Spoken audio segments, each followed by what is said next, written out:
আগামীর সংসদে যে কোনো রাজনৈতিক দল যদি এককভাবে সরকার গঠন করে এবং পরিচালনা করে, আমরা মনে করি ওই সরকার সংসদ বেশি দিন চালাতে পারবে না এবং ওই সংসদ বেশি দিন টিকবে না। এনসিপিকে সাংগঠনিকভাবে শক্তিশালী হতে হবে। আগামীর বাংলাদেশের সংসদের স্থিতিশীলতা এবং সকল ধরনের অপশক্তির সাথে লড়াইয়ের জন্য আগামীর সংসদে এনসিপির এবং তরুণ প্রজন্মের বড় সংখ্যক একটা প্রতিনিধিত্ব আমরা আবশ্যক মনে করি।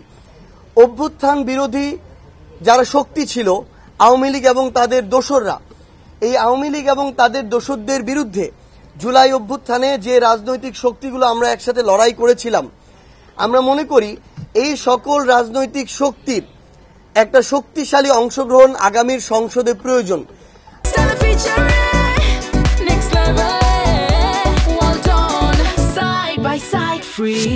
আগামীর সংসদে যে কোনো রাজনৈতিক দল যদি এককভাবে সরকার গঠন করে এবং পরিচালনা করে, আমরা মনে করি ওই সরকার সংসদ বেশি দিন চালাতে পারবে না এবং ওই সংসদ বেশি দিন টিকবে না।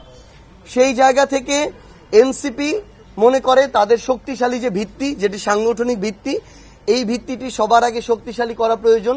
সেই লক্ষ্যে আমরা বাংলাদেশের প্রত্যেকটি জেলায় গিয়ে জুলাই পদযাত্রা করেছি এবং বর্তমানে প্রত্যেকটি জেলা মহানগর সহ ইউনিটগুলোতে আহ্বায়ক কমিটি করার লক্ষ্যে আমরা জেলা সমন্বয় সভা করেছি।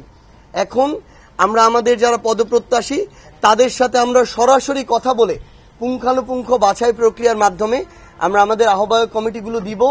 আমরা মনে করি আগামীর বাংলাদেশের জন্য হোক, জনগণের আকাঙ্ক্ষা পূরণের জন্য হোক, জুলাইয়ের প্রত্যেকটি চাওয়াকে বাস্তবায়ন করার জন্য হোক, কিংবা রাজনৈতিক দল হিসেবে শক্ত ভিতের উপরে দাঁড়ানোর জন্য হোক, এনসিপিকে সাংগঠনিকভাবে শক্তিশালী হতে হবে এবং আগামীর নির্বাচনে বাংলাদেশের শক্তিশালী দুটি রাজনৈতিক দলের একটি হিসেবে এনসিপি অংশগ্রহণ করতে চায় এবং জনগণের প্রতিনিধিত্ব সংসদে করতে চায়।